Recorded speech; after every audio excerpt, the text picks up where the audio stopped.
Yesu nashimwe abakunzi b'urukundo gatatu TV. Ndabaramukije mwese, amahoro y'Imana bane namwe.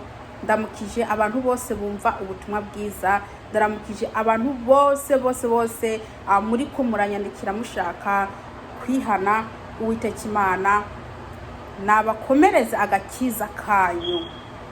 Yego, uyu munsi nzanye ikigisho kitwa mugore vana umwana hagati. Amena. Mugore vana umwana hagati nicyo kigisho nje kwigisha. Ni ikigisho nakuye mu nzozi, ndababwira uko byaje. Amena. Nibyo nabonye mu nzozi nje kuvuga ahangaha, nje kuvugira ahangaha ku bintu bijanye nabubatse. Amena. Ndasaba umuntu wari wese ari butangire ino video ayirangize. Amena. Kugira ngo mwige bene data, mwige. Reka dusenge.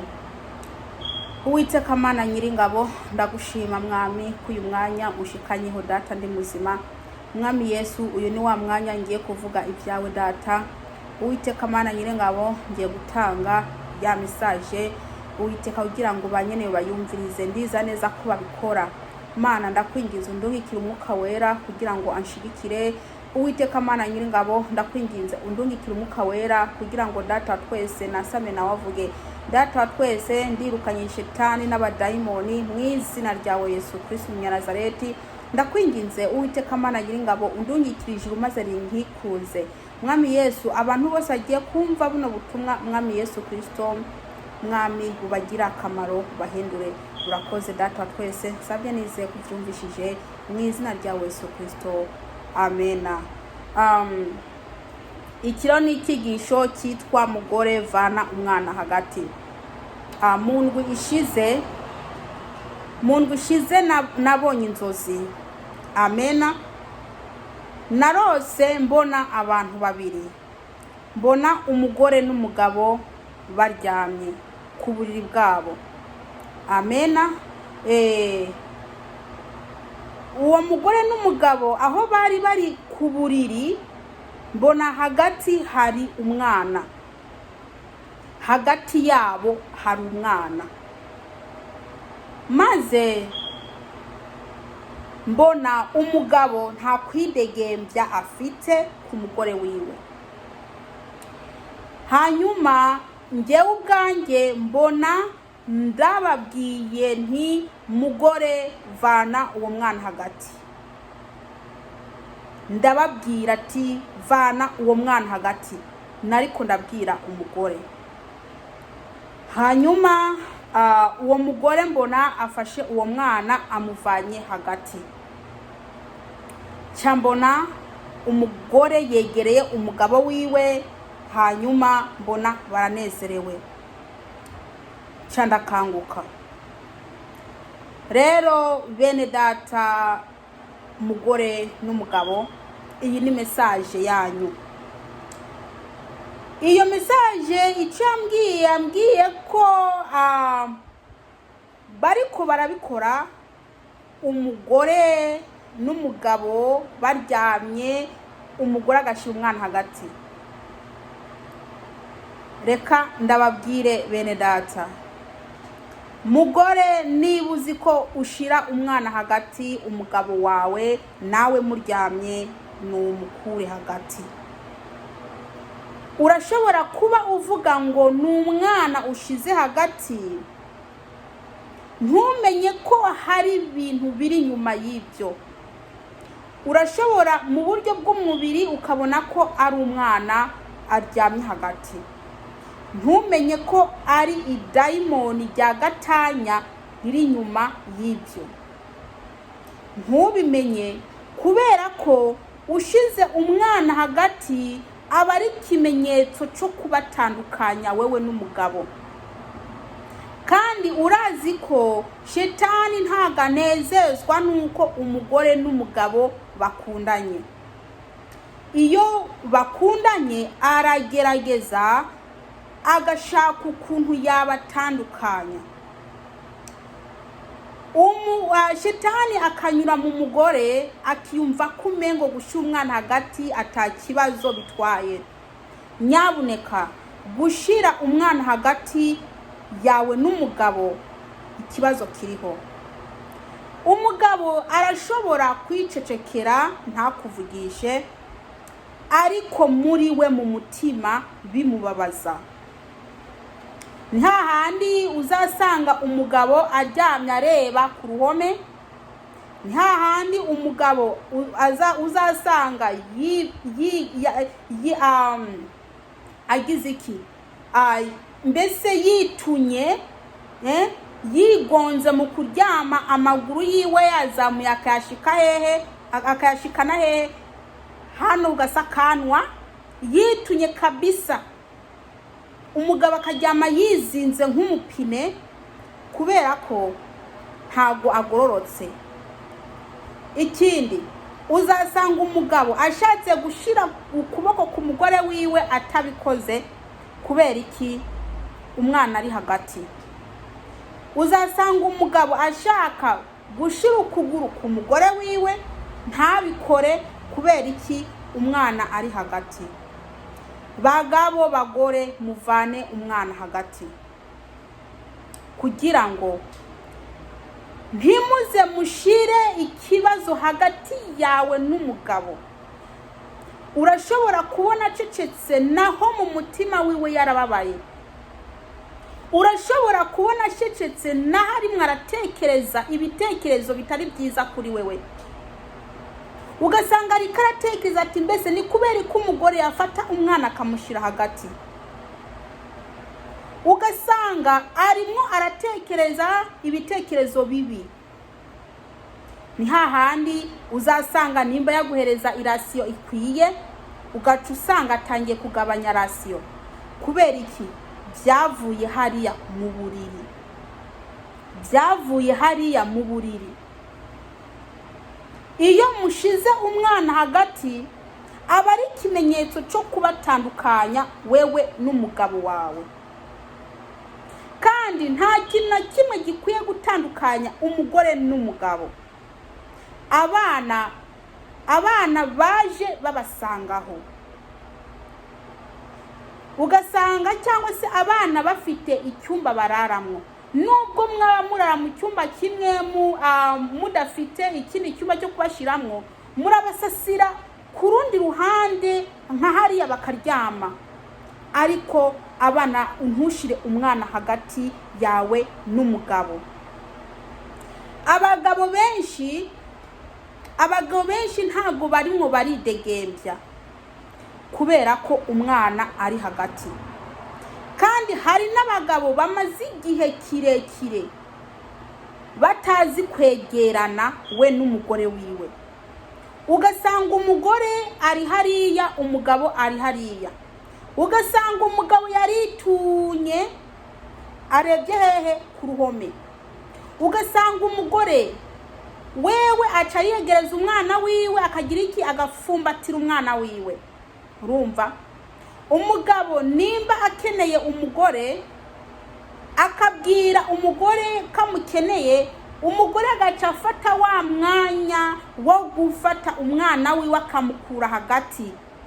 Nimba umugabo yari tayari kubonana n'umugore wiwe, ugaca usanga bitwaye umwanya kugira ngo abonane n'umugore wiwe. Ugaca usanga wa mwana hari igihe acarira, umugore agaca afata umwanya wo kubembereza uwo mwana kugeza igihe agize iki acecekeye.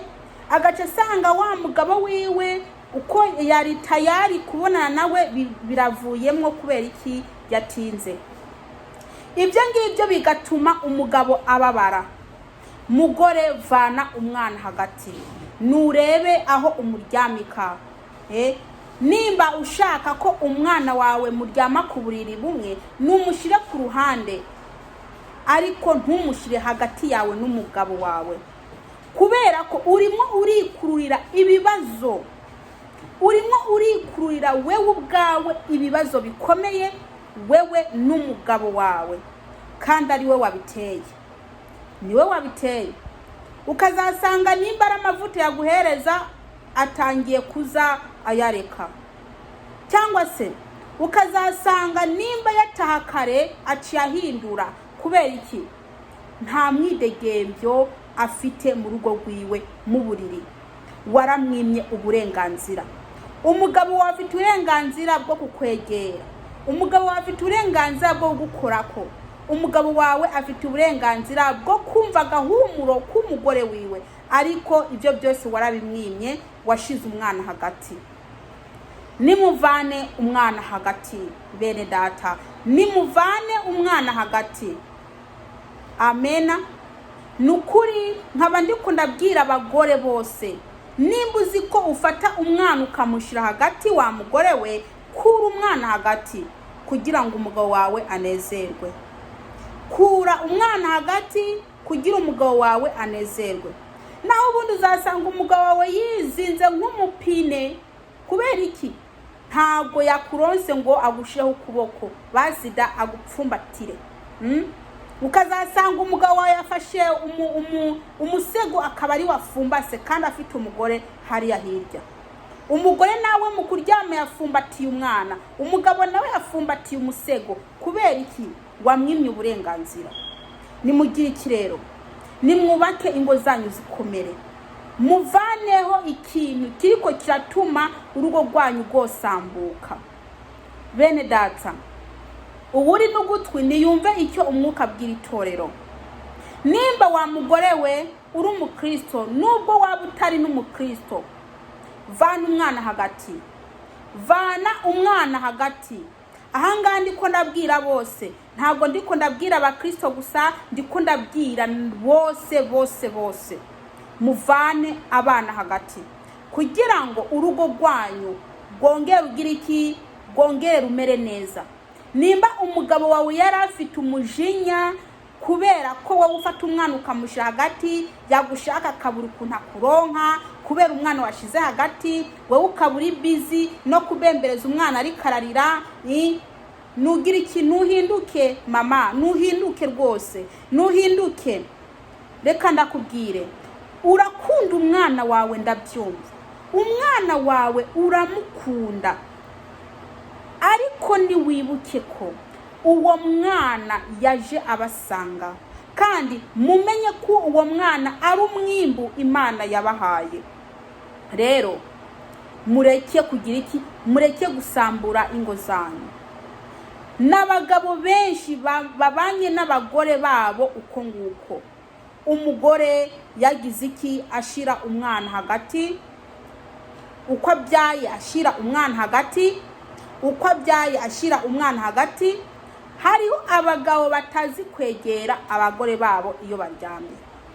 Nimwegerane ntagire ikintu na kimwe kibatandukanya. Uwo mwana ushira hagati, uramenya ko shitani ari mwarabaseka. Kubera ko wowe ugira ngo uri murashira umwana hagati, naho uriko urakora ibyo shitani yishakira. N'inyanduruko. Iyo n'inyanduruko yo gutandukana. Kubera kuri nzu ufata umwana ukamushira hagati. Aha ni hagati, mvuge hano ni hagati, umugabo araha, umugore araha. Namwe murabona ko hagati haba hariho umwana. Umugabo ntago azafata ukuguru ngo akurenze ku mwana akugushiraho we umugore. Nawe ntuzafata ukuguru ngo uri kwarenza ku mugabo wawe ngo bishoboke. Cyangwa se umugabo wawe ntago azafata ukuboko ngo akurenza kugushireko, ntibikunda. Kubera ko hano hari umwana. Nawe mugore ntago uzafata ukuboko ngo ugiye kugira iki? Gukora ku mugabo wawe, ugiye kumupfumbata, ntibikunda. Hagati hari umwana. Haba hari ikintu rero hagati kiriko kiratuma wewe n'umugabo wawe mutidegembya nk'uko Imana ibishaka. Amena. Nimugire iki rero? Nimuhindukire maze Uwiteka Imana aho umugisha urugo rwanyu. Amena.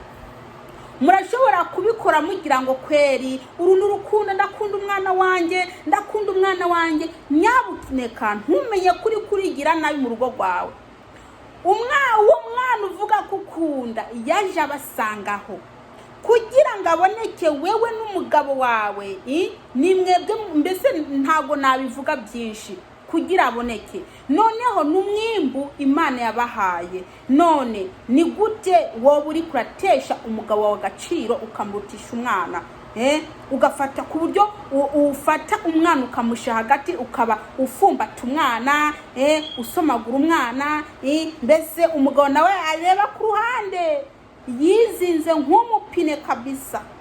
Umugabo arizinga nk'umupine kubera ko yabuze uko agira. Umugabo arizinga nk'umupine kubera ko yabuze ukuntu yagushikira.